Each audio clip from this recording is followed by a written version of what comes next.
Assalamualaikum warahmatullahi wabarakatuh. Selamat datang di Medialog, tempat di mana kita mengupas kisah-kisah rumah tangga yang penuh warna. Jangan lupa untuk like, subscribe, dan nyalakan lonceng notifikasinya, supaya kamu nggak ketinggalan cerita-cerita menarik lainnya. Kalau kamu punya pengalaman atau kisah rumah tangga yang ingin dibagikan, tuliskan saja di kolom komentar. Siapa tahu, kisahmu bisa menginspirasi banyak orang. Di sudut kota yang tenang dan sederhana, hiduplah pasangan suami istri bernama Alia dan Indra. Rumah mereka tidak besar, tapi cukup nyaman, dengan taman kecil yang dipenuhi bunga-bunga yang dirawat dengan penuh cinta oleh Alia. Pernikahan mereka telah berjalan 5 tahun, tetapi perjalanan ini bukan tanpa tantangan. Indra adalah seorang pria yang tampan dengan senyuman menawan dan kepintaran yang diakui banyak orang. Sayangnya, di balik semua itu, Indra memiliki ambisi yang hampir tidak terlihat. Sejak mereka menikah, Indra menunjukkan keengganan yang mendalam untuk bekerja. Ketika teman-teman dan keluarga bertanya tentang pekerjaannya, dia selalu memberikan jawaban yang mengambang atau mengubah topik pembicaraan. Alia, yang pada awalnya begitu mencintai Indra hingga rela mengabaikan kekurangannya, mulai merasa kelelahan dengan situasi ini. Awalnya, Alia berusaha keras untuk memahami alasan di balik sikap Indra. Dia mencoba meyakinkan dirinya sendiri bahwa mungkin suaminya tengah berjuang melawan tekanan mental yang tidak dia ungkapkan. Atau mungkin Indra memiliki ketakutan akan kegagalan yang begitu besar, hingga membuatnya lumpuh secara emosional. Alia pun berulang kali mengajak Indra berbicara dari hati ke hati, tetapi pembicaraan itu selalu berakhir dengan janji-janji kosong. Tahun demi tahun berlalu, dan alasan-alasan yang diberikan Indra mulai terdengar semakin tidak masuk akal. Ketika Alia mendesaknya untuk melamar pekerjaan yang tampaknya cocok, Indra selalu menemukan alasan untuk menolak. Kadang dia mengatakan bahwa gajinya tidak sebanding dengan usahanya, atau pekerjaannya tidak cukup menarik. Di lain waktu, dia menyebut bahwa dia menunggu waktu yang tepat, atau mencari peluang yang sesuai dengan potensinya. Namun, kenyataannya adalah, Indra hampir tidak pernah keluar rumah untuk benar-benar mencari pekerjaan. Sebagian besar waktunya dihabiskan di rumah, bersantai sambil membaca buku, menonton televisi, atau bermain game di ponselnya. Sementara itu, Alia bekerja keras sebagai seorang pegawai administrasi di sebuah kantor kecil, menghidupi kebutuhan rumah tangga mereka. Di malam-malam yang sunyi, Alia sering duduk sendirian di meja makan setelah selesai mencuci piring. Dia menatap kosong keluar jendela, merenungi hidupnya yang terasa berat. Rasa cinta yang dulu begitu besar kini mulai bergeser menjadi kelelahan dan kekecewaan. Alia merasa terjebak dalam pernikahan di mana dia harus menjadi satu-satunya yang memikul beban. Sementara Indra, meski penuh potensi, memilih untuk tetap pasif dalam hidup mereka. Apa yang harus aku lakukan? Gumam Alia suatu malam. Dalam hatinya, dia masih berharap bahwa suatu hari Indra akan berubah. Bahwa pria yang dulu dia cintai sepenuh hati akan menemukan semangat dan tujuan hidupnya. Namun, sampai kapan Alia harus menunggu? Sampai kapan dia harus terus memikul beban ini sendirian? Pagi itu, Alia bangun lebih awal seperti biasa. Setelah membersihkan diri, dia segera menuju dapur untuk menyiapkan sarapan sederhana berupa nasi goreng dan teh manis. Jam dinding menunjukkan pukul 7 pagi, tetapi Indra masih terbaring di tempat tidur, menggulung diri di bawah selimut tebal. "Indra, bangun. Udah pagi," panggil Alia sambil mengetuk pintu kamar. Tidak ada jawaban. Setelah memanggil 2 kali lagi, akhirnya Alia masuk ke kamar. Dia melihat Indra mengerjapkan mata dan menguap lebar. "Masih ngantuk?" keluh Indra sambil menarik kembali selimutnya. 5 menit lagi." Alia mendesah, tapi membiarkannya. 5 menit itu berubah menjadi setengah jam. Ketika Alia sudah selesai mandi dan berpakaian rapi untuk berangkat kerja, Indra baru keluar dari kamar dengan rambut acak-acakan. Dia duduk di meja makan, menguap lebar, dan tanpa basa-basi mulai menyendot nasi goreng. "Indra, hari ini kamu ada rencana mau kemana?" tanya Alia, mencoba terdengar santai. Indra mengangkat bahu. "Mungkin nanti mau ke warnet sebentar. Ada game baru yang mau aku coba." Alia mengerutkan dahi. "Bukannya kamu bilang kemarin mau ke job fair di balai kota?" "Oh, itu." Indra berhenti mengunyah. "Aku dengar katanya rame banget." "Males ah, nanti sumpek. Lagian, job fair kayak gitu biasanya cuma perusahaan kecil yang gajinya nggak seberapa. Kalau kamu nggak coba, gimana tahu gajinya sesuai atau enggak?" Alia mulai merasa kesal. Setidaknya dateng dulu, lihat-lihat. Mungkin ada yang cocok. Indra tersenyum kecil. "Udah kamu aja yang cari kerja. Kamu kan pinter ngatur keuangan," katanya sambil menepuk tangan Alia pelan, seolah ingin menenangkan. Perkataan itu membuat Alia kehilangan kata-kata. Dia hanya berdiri diam, menatap suaminya yang kembali fokus menikmati sarapan tanpa rasa bersalah. Kejadian lain pun sering terjadi.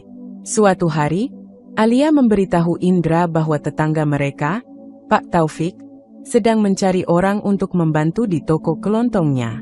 Pekerjaannya sederhana, menjaga kasir dan membantu mengatur stok barang. "Indra, aku tadi ketemu Pak Taufik. Dia bilang butuh pegawai di tokonya. Gajinya memang gak besar, tapi kan lumayan buat bantu-bantu kita," kata Alia dengan nada penuh harap. Indra langsung menggeleng tanpa berpikir panjang. "Aku nggak mau kerja di toko. Itu capek banget, harus berdiri lama-lama. Lagian, aku nggak ahli ngitung uang cepat.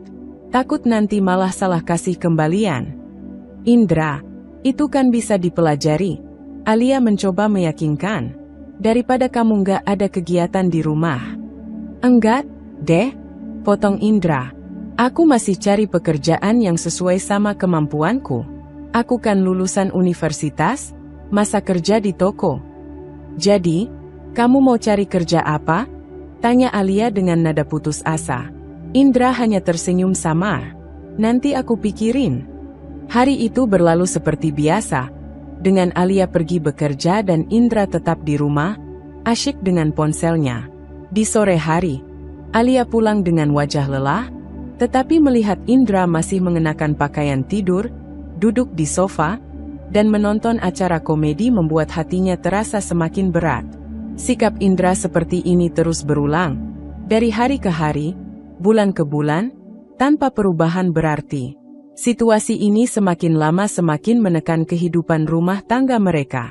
Sebagai seorang guru di sekolah menengah, Alia sudah terbebani oleh tanggung jawab besar di pekerjaannya.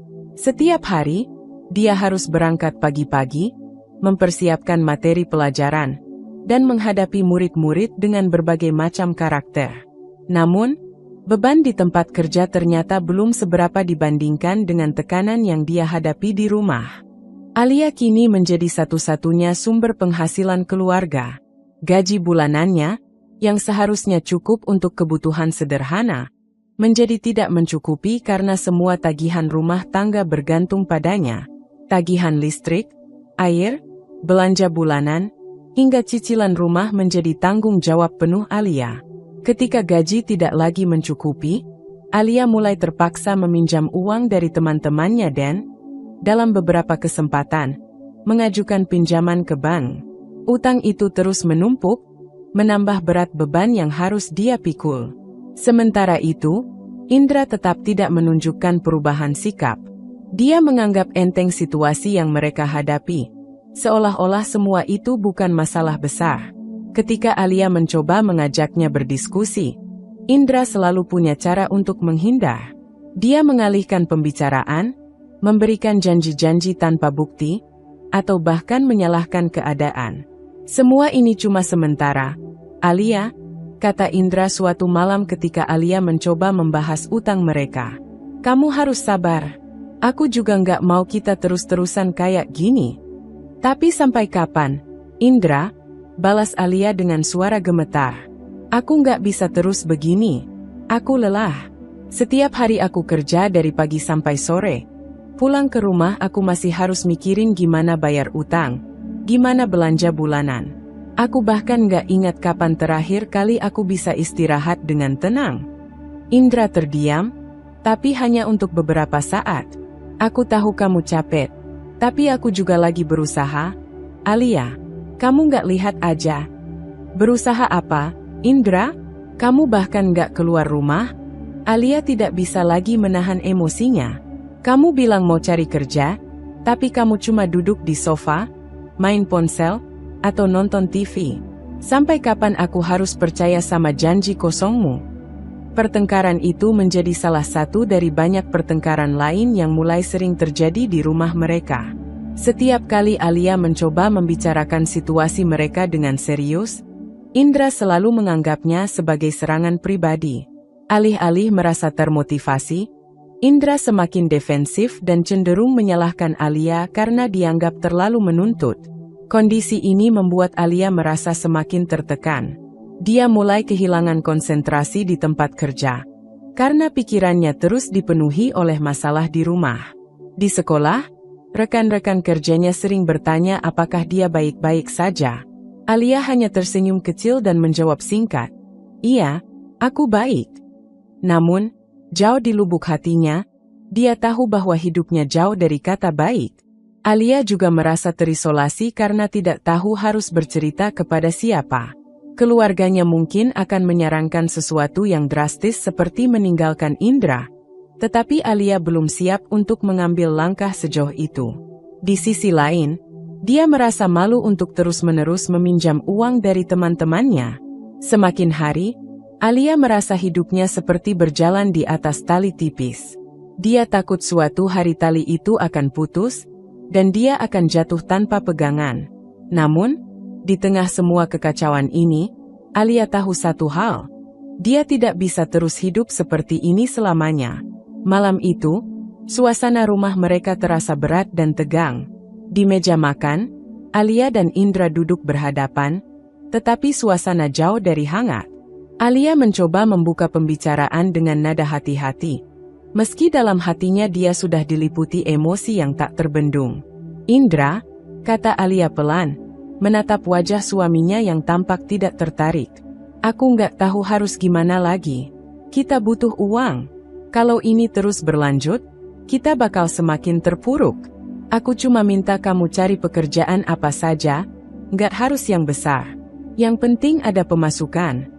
Indra mengangkat wajahnya sebentar, kemudian menyandarkan tubuhnya ke kursi dengan malas. "Alia, aku udah bilang, aku lagi berusaha. Kamu nggak lihat aja." "Berusaha gimana, Indra? Kamu cuma diam di rumah. Aku yang keluar kerja, aku yang bayar semuanya. Aku juga manusia, aku nggak bisa terus begini," balas Alia, nadanya mulai meninggi. Indra mengerutkan dahi. "Jadi, kamu bilang aku nggak berguna? Begitu maksudmu?" "Aku nggak bilang begitu. Aku cuma ingin kamu sadar, kita nggak bisa terus hidup seperti ini," kata Alia, emosinya hampir meledak. Indra menggebrak meja. "Kalau kamu mau uang, bekerjalah sana. Jangan hanya mengandalkan suami." Kata-kata itu menghantam Alia seperti palu. Matanya membelalak, tidak percaya suaminya bisa mengucapkan sesuatu yang begitu menyakitkan. Tapi dia menolak menangis. Dia tidak akan menunjukkan kelemahannya di depan Indra. "Baik," jawab Alia dingin, suaranya penuh tekad. "Kalau itu yang kamu mau, aku akan bekerja lebih keras. Aku akan buktikan aku bisa melakukannya sendiri." Keesokan harinya, Alia menghubungi salah satu saudaranya, Rani, yang memiliki usaha konveksi kecil di pinggiran kota. Meski tidak memiliki keterampilan menjahit yang tinggi, Alia tahu dia bisa belajar. Rani menyambut Alia dengan senang hati, memberikan dia tempat di tim penjahitnya untuk mengerjakan tugas-tugas dasar, seperti menjahit pola-pola sederhana dan merapikan jahitan.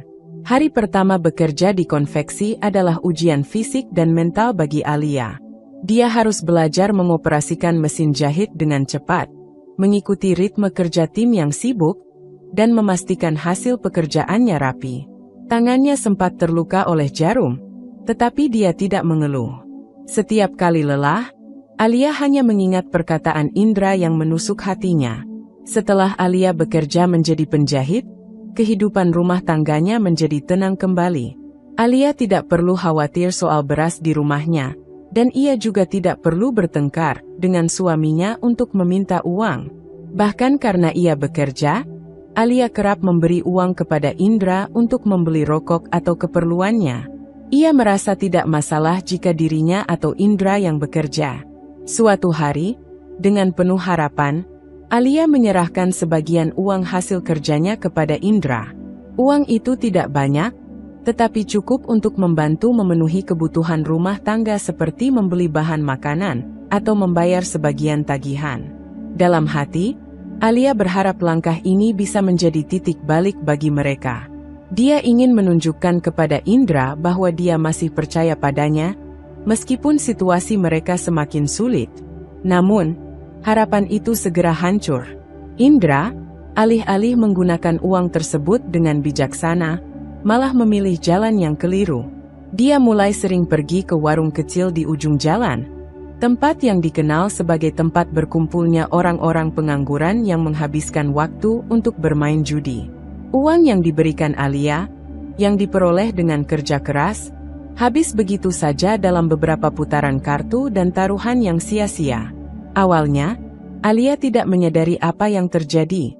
Ketika dia pulang dari bekerja, Indra tampak seperti biasa.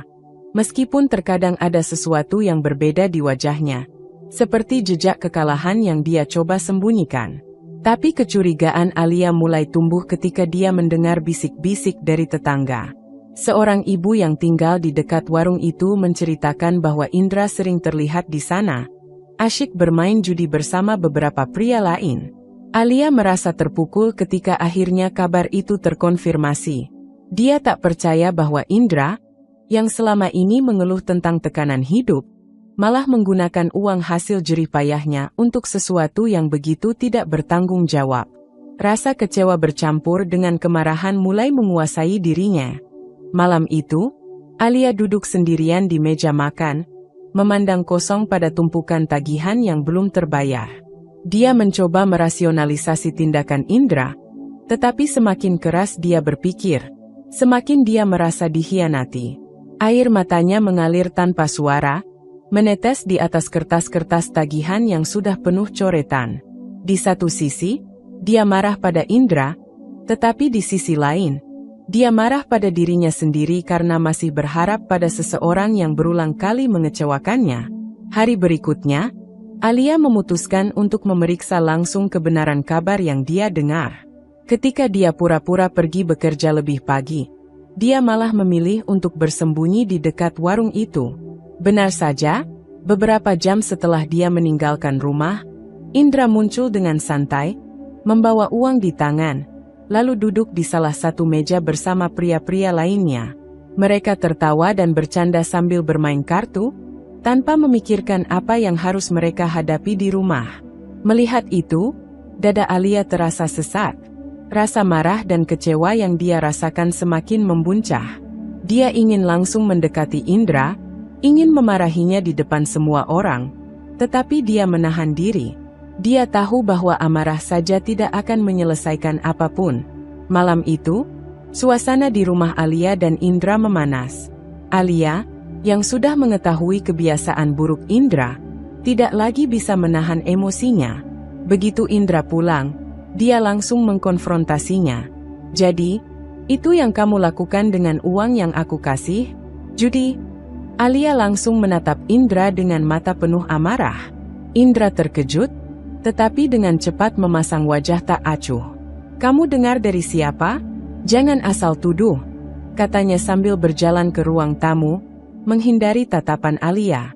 Alia mengikuti langkah Indra, suaranya semakin lantang. "Aku lihat sendiri, Indra. Aku lihat kamu di warung itu, main kartu sambil ketawa-ketawa.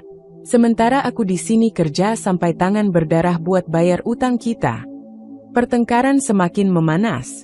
Alia, yang selama ini mencoba bersabar, tidak lagi bisa menahan luapan emosinya. Dia menyebut semua pengorbanan yang telah dia lakukan, bagaimana dia harus menanggung beban sendirian, sementara Indra malah menghabiskan uang untuk hal-hal yang tidak berguna. Indra merasa tersudut, membalas dengan nada tinggi. Kamu kira aku nggak capek hidup kayak gini? Kamu terus nyalahin aku, tapi kamu nggak pernah ngerti gimana rasanya jadi aku. Capek? Kamu nggak ngapa-ngapain. Indra, apa yang kamu capekkan? Duduk-duduk di rumah sambil main ponsel? Atau berjudi pakai uangku? Balas Alia dengan suara pecah. Suara mereka semakin keras, hingga akhirnya terdengar oleh tetangga. Beberapa orang mulai berkumpul di depan rumah, penasaran dengan keributan yang terjadi. Salah satu dari mereka, Pak RT, akhirnya mengetuk pintu. Assalamualaikum, ada apa ini? Kok ribut sekali sampai kedengaran keluar?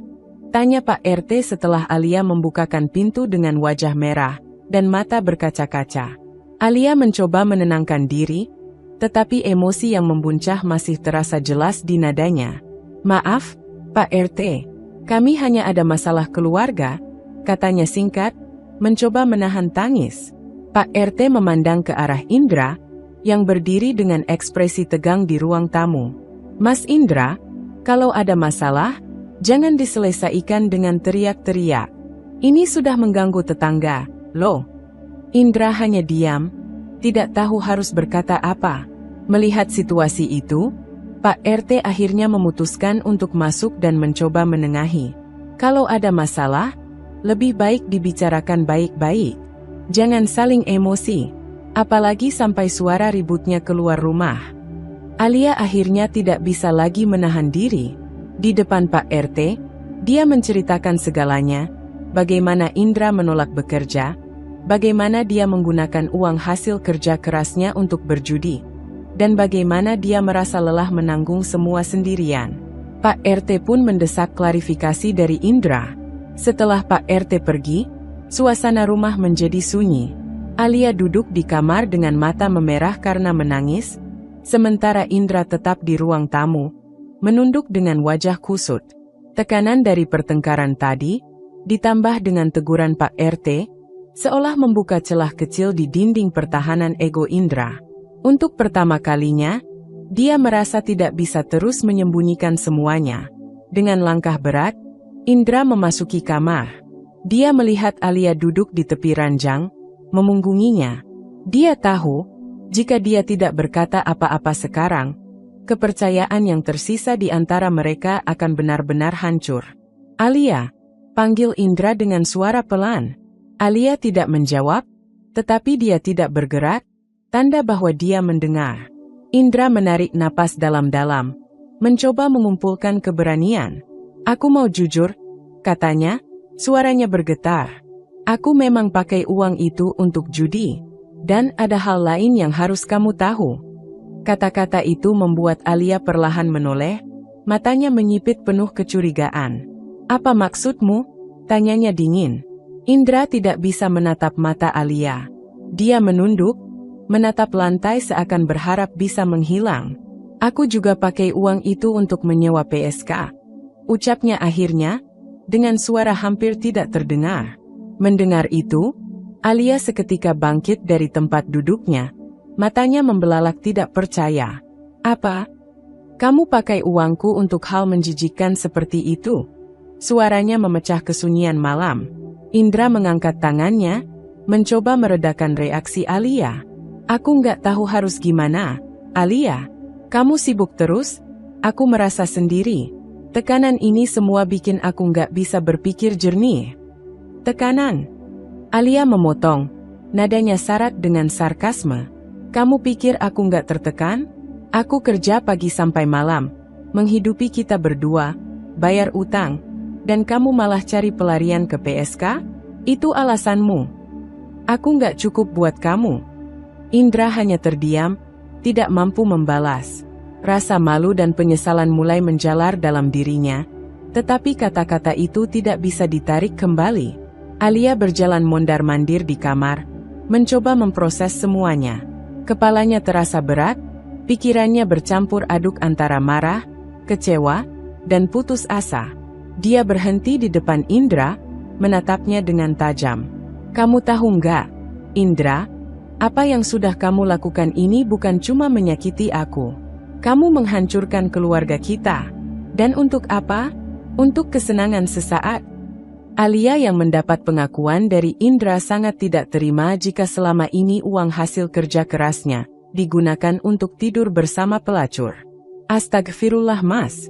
Otak kamu di mana sih? Kamu itu gak kerja. Aku yang kerja. Tapi kamu malah gak tahu malu ngaku sudah tidur bersama pelacur.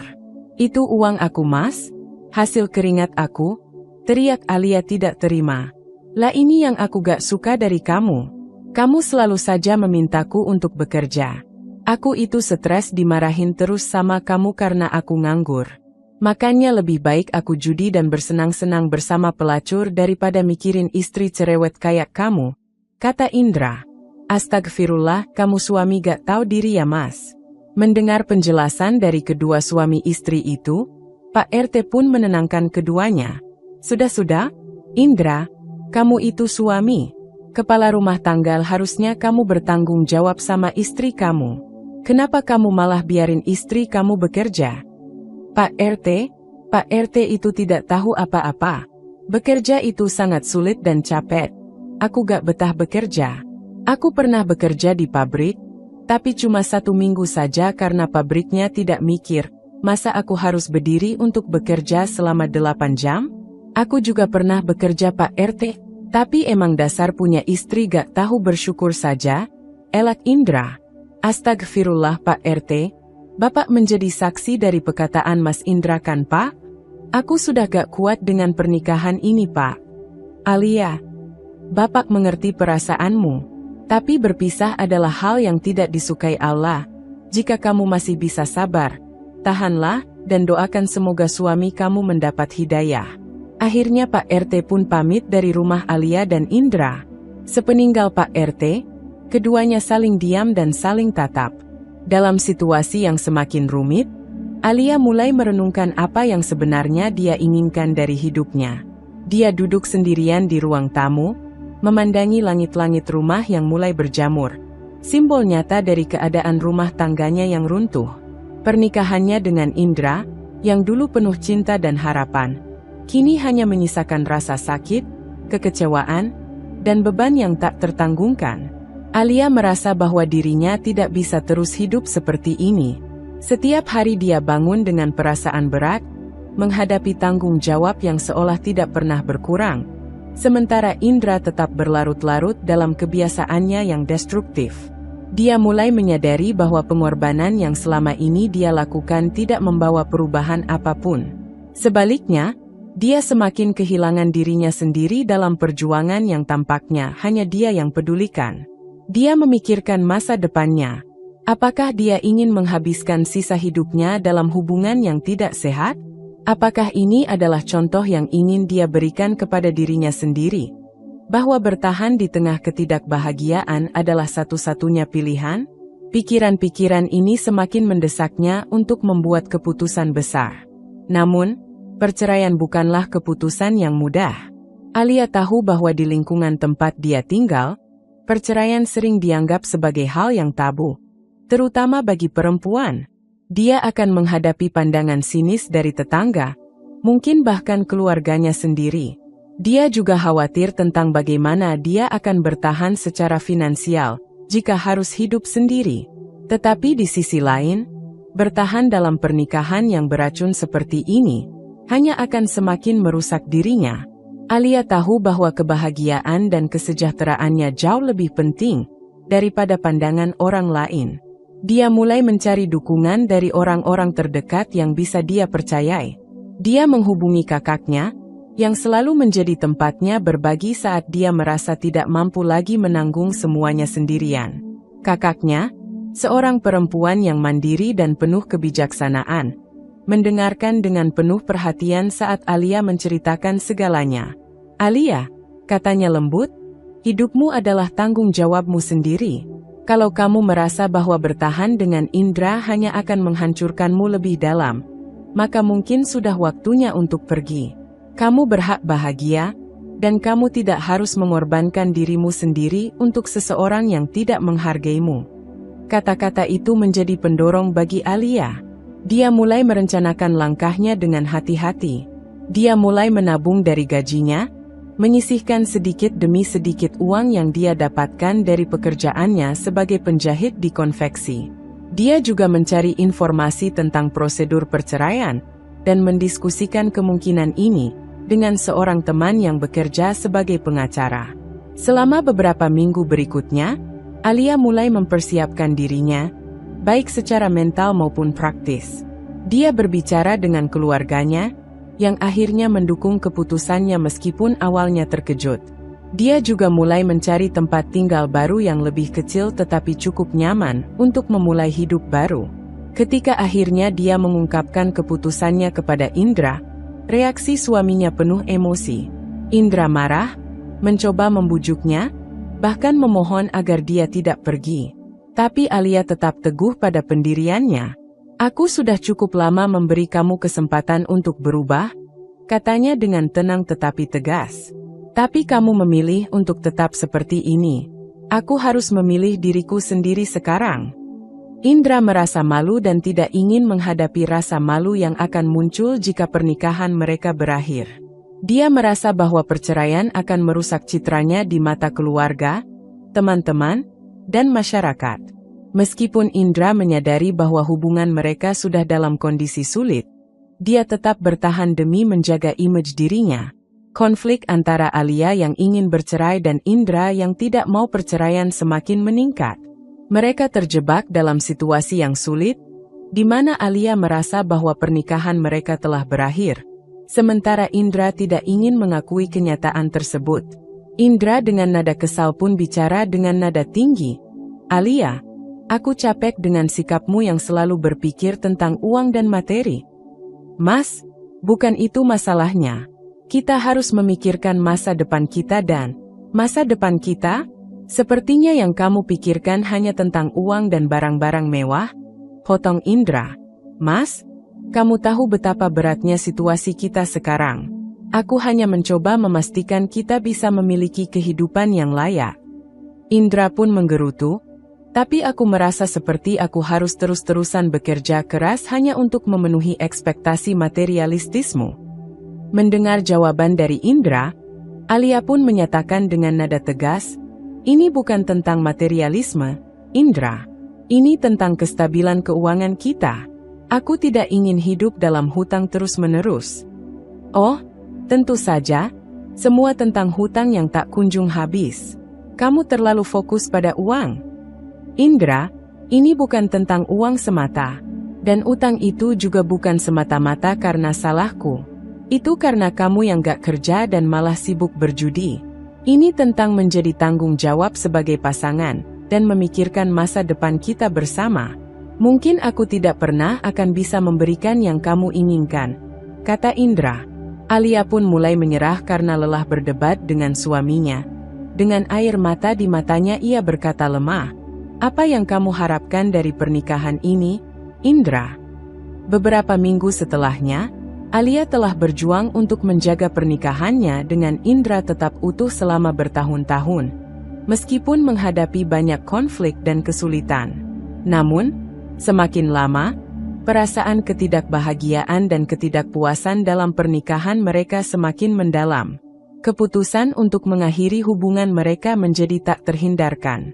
Pagi itu, udara dingin menyelimuti rumah kecil yang sudah lama terasa seperti penjara bagi Alia. Dia duduk di meja makan, tangannya menggenggam secangkir kopi yang hampir tidak disentuh. Tatapannya kosong, tetapi pikirannya penuh dengan keputusan besar yang sudah lama dia pikirkan. Hari ini, dia akan mengakhiri segalanya. Alia telah menghabiskan bertahun-tahun mencoba mempertahankan pernikahannya. Dia telah mengorbankan kebahagiaannya, kesejahteraannya, dan bahkan dirinya sendiri demi mencoba menyelamatkan hubungan mereka. Namun, setiap usaha, termasuk terapi pernikahan, hanya berakhir sia-sia karena Indra tidak menunjukkan keinginan untuk berubah. Pagi itu, dengan hati yang berat, dia memutuskan bahwa cukup sudah. Alia telah bertemu dengan seorang pengacara minggu lalu, mempersiapkan semua dokumen yang diperlukan untuk mengajukan cerai. Ini bukan keputusan yang mudah, tetapi dia tahu bahwa bertahan hanya akan menghancurkan dirinya lebih dalam. Ketika Indra bangun dan masuk ke ruang makan, Alia menatapnya dengan tenang tetapi tegas. Dia mengatur napas, lalu berkata, "Indra, kita perlu bicara." Indra, yang masih setengah mengantuk, menatapnya dengan alis terangkat. "Apalagi sekarang?" tanyanya. Nada suaranya penuh kejengkelan. Alia mencoba tetap tenang, meskipun hatinya berdegup kencang. "Aku sudah memutuskan. Aku akan mengajukan cerai," katanya tanpa basa-basi. Kata-kata itu seolah mengguncang Indra dari kantuknya. Dia membeku di tempat, menatap Alia dengan ekspresi tidak percaya. "Kamu serius?" Alia mengangguk, matanya mulai berkaca-kaca, tetapi dia menahan diri agar tidak menangis. "Aku sudah cukup lama bertahan, Indra. Aku sudah mencoba segala cara untuk memperbaiki hubungan kita, tapi kamu tidak mau berubah. Aku tidak bisa terus hidup seperti ini." Indra terdiam, mulutnya terbuka seolah ingin berbicara, tetapi tidak ada kata-kata yang keluar. Akhirnya, dia menggeleng pelan dan tertawa pahit. "Jadi, ini akhir dari semuanya? Begitu saja?" Alia menatapnya dengan penuh kesedihan. "Ini bukan begitu saja, Indra. Ini hasil dari bertahun-tahun rasa sakit, kekecewaan, dan pengorbanan yang tidak dihargai. Aku sudah mencoba segalanya, tapi aku tidak bisa terus menyakiti diriku sendiri." Indra menghembuskan napas panjang, menyandarkan tubuhnya ke kursi. Ada rasa kecewa yang jelas terlihat di wajahnya, tetapi dia tahu, jauh di lubuk hatinya, bahwa Alia benar. Dia tidak memiliki pembelaan lagi. "Baiklah," katanya akhirnya, suaranya pelan. "Kalau itu yang kamu mau, aku tidak akan menghalangi." Meskipun mendengar persetujuan Indra, hati Alia tetap terasa berat. Perceraian bukanlah sesuatu yang dia inginkan. Tetapi dia tahu bahwa ini adalah satu-satunya jalan untuk menyelamatkan dirinya sendiri. Hari-hari berikutnya dipenuhi dengan pertemuan dengan pengacara, penandatanganan dokumen, dan proses hukum yang melelahkan. Alia merasa lelah secara fisik dan emosional, tetapi setiap langkah yang dia ambil memberikan sedikit rasa lega. Indra tidak banyak berbicara selama proses itu. Dia hanya menghadiri persidangan dengan wajah datar, seolah-olah mencoba menerima kenyataan bahwa pernikahan mereka telah berakhir. Ketika keputusan akhir perceraian dikeluarkan, ada keheningan yang aneh di antara mereka. Tidak ada lagi pertengkaran, tidak ada lagi debat, hanya perasaan kosong yang sulit dijelaskan. Setelah perceraian selesai, Alia merasa seperti beban berat telah diangkat dari pundaknya. Dia mulai menghabiskan waktu untuk merenungkan apa yang sebenarnya dia inginkan dalam hidup. Dia berhenti bekerja di konveksi dan mulai membuka usaha kecil-kecilan menjahit dari rumah, menerima pesanan dari tetangga dan teman-temannya. Dia juga mulai menghadiri kelas pengembangan diri yang membantu memulihkan kepercayaan dirinya. Di sana, dia bertemu dengan orang-orang yang juga sedang berjuang dengan tantangan hidup mereka sendiri. Dukungan dari komunitas itu membuatnya merasa tidak sendirian. Seiring waktu, Alia mulai menemukan kebahagiaan yang telah lama hilang. Hidupnya memang tidak sempurna, tetapi dia merasa lebih bebas dan damai daripada sebelumnya. Dia belajar untuk mencintai dirinya sendiri dan menghargai perjalanan yang telah membawanya ke titik ini. Di sisi lain, Indra tetap tinggal di rumah kecil mereka yang semakin sepi. Tanpa Alia, dia mulai merasakan kehilangan yang sebenarnya. Namun, seperti biasa, dia tidak melakukan apapun untuk memperbaiki hidupnya. Alia tahu bahwa meninggalkan pernikahan itu adalah keputusan yang sulit. Tetapi dia tidak pernah meragukan bahwa itu adalah keputusan yang benar. Dia telah memilih dirinya sendiri, dan untuk pertama kalinya dalam waktu yang lama, dia merasa benar-benar hidup. Beberapa tahun setelah perceraian, Alia bertemu dengan seorang pria yang bernama James. Mereka pertama kali bertemu di sebuah pameran seni di kota mereka. James adalah seorang pematung yang memiliki jiwa seni yang mendalam dan kepribadian yang hangat.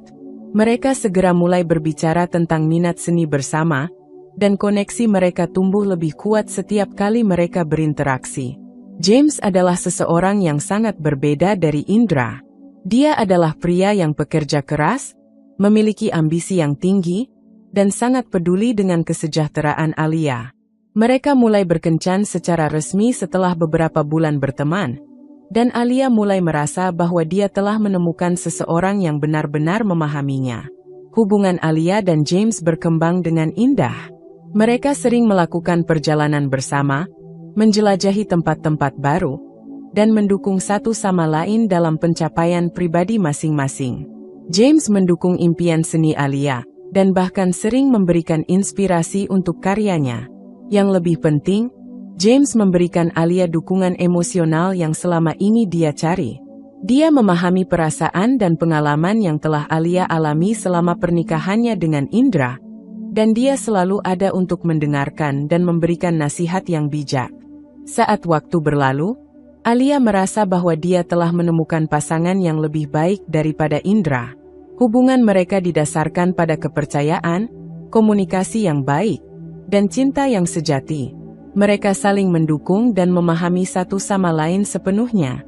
Di sisi lain, setelah perceraian dengan Alia, kehidupan Indra berangsur-angsur menjadi semakin terpuruk. Tanpa dukungan finansial dan emosional dari Alia, Indra mulai merasa terisolasi dan tidak mampu mengatasi masalahnya sendiri. Setelah beberapa bulan berlalu, Indra jatuh sakit. Dia tidak memiliki asuransi kesehatan karena Alia yang selalu mengurus semua itu selama pernikahan mereka. Kondisinya semakin memburuk, dan dia akhirnya memutuskan untuk mencari perawatan medis. Setelah pemeriksaan dokter, Indra didiagnosis dengan penyakit serius yang memerlukan perawatan yang intensif. Dia tidak lagi bisa bekerja seperti sebelumnya, dan masalah keuangan yang dia alami semakin memburuk. Indra merasa semakin terpuruk dan putus asa. Dirinya terjerat utang judi, tapi juga di usianya yang sekarang, sudah tidak produktif lagi untuk bekerja di dalam pabrik. Kini Indra baru sadar bahwa apa yang diucapkan Alia semuanya adalah benar. Dan dirinya lah yang sudah menghancurkan kehidupan rumah tangganya. Dirinya yang menjadi penyebab hancurnya masa depan Alia.